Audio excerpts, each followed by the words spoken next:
Olá, eu me chamo Gesângeli e vamos falar sobre a avaliação dos nervos cranianos mais acometidos pela hanseníase, que são o nervo trigêmeo e o nervo facial. O nervo trigêmeo, ele é um nervo misto. A sua parte motora é responsável pela inervação dos músculos da mastigação. O componente sensitivo se divide em três ramos, que é o oftálmico, o maxilar e o ramo mandibular. E esses nervos são responsáveis pela inervação sensitiva da face, dos olhos, da membrana da mucosa, do nariz, da boca e seus da face e pelas demais estruturas que estão mencionadas aqui abaixo. Na hanseníase, o ramo do trigêmeo geralmente comprometido é o oftálmico, o que leva à redução da sensibilidade da córnea e da mucosa nasal. E é por esta razão que a mucosa nasal deve ser sempre inspecionada à procura de lesões e o reflexo corneopalpebral deve ser testado. Para se testar o reflexo corneopalpebral, é recomendado o uso de um fio dental de 5 centímetros, sem sabor.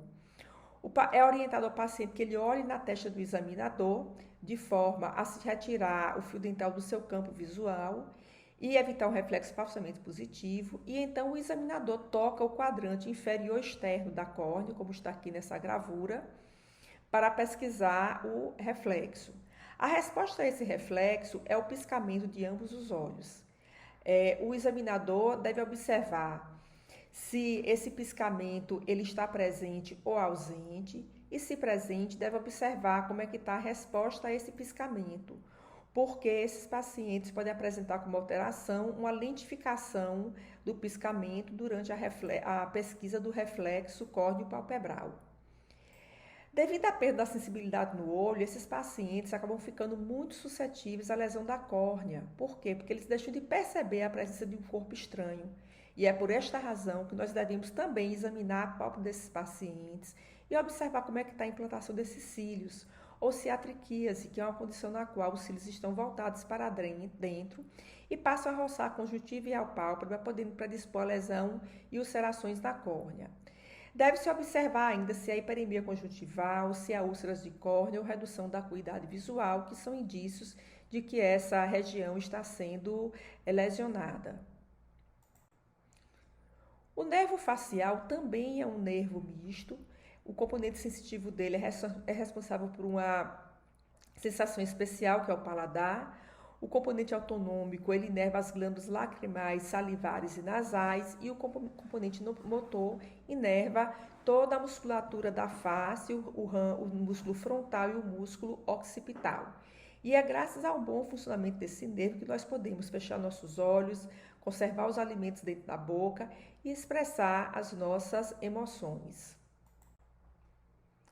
O tronco do nervo facial, ele vai se dividir em vários ramos, e na hanseníase os ramos mais comprometidos são o auricular, que vai se apresentar sob a forma de um espessamento, que é visto na região lateral do pescoço e que não vai dar nenhuma repercussão motora, e o nervo zigomático, que vai ser o responsável pelo fechamento das pálpebras.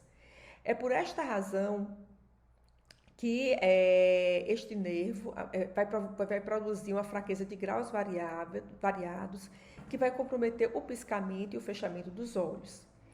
A fraqueza desse músculo pode ser avaliada solicitando-se ao paciente que faça um fechamento das pálpebras leve e forçado, e o examinador vai tentar abrir os olhos desse paciente. O tônus muscular pode ser avaliado solicitando-se ao paciente que feche os olhos suavemente e com o dedo mínimo. O examinador tenta elevar a pálpebra superior, observando e sentindo sua resistência, e ao soltar, observando ao seu redor o retorno à posição anterior. A paresia está presente quando ocorre uma diminuição da resistência e ou pregueamento assimétrico dessa região. Em casos mais graves, a má oclusão vai provocar uma fenda, que é chamada de lagoftalmo.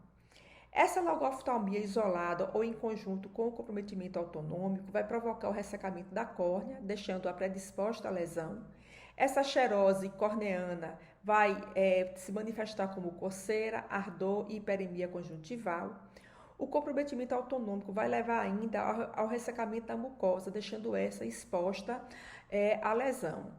Nós vimos aqui nessa gravura 2 pacientes que se apresentam com lagoftalmo de gravidade variável. Isso aqui é um caso muito mais grave.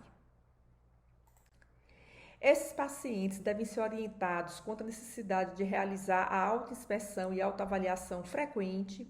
A acuidade visual desses indivíduos também deve ser testada, porque tanto a lesão do facial como do trigêmeo, elas deixam essa córnea exposta e sujeitas a traumas e que podem contribuir para a baixa da acuidade visual.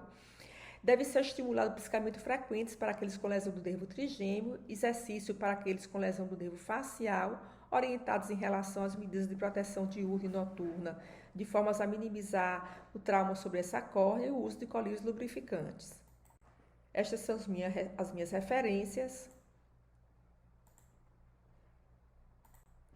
e obrigada.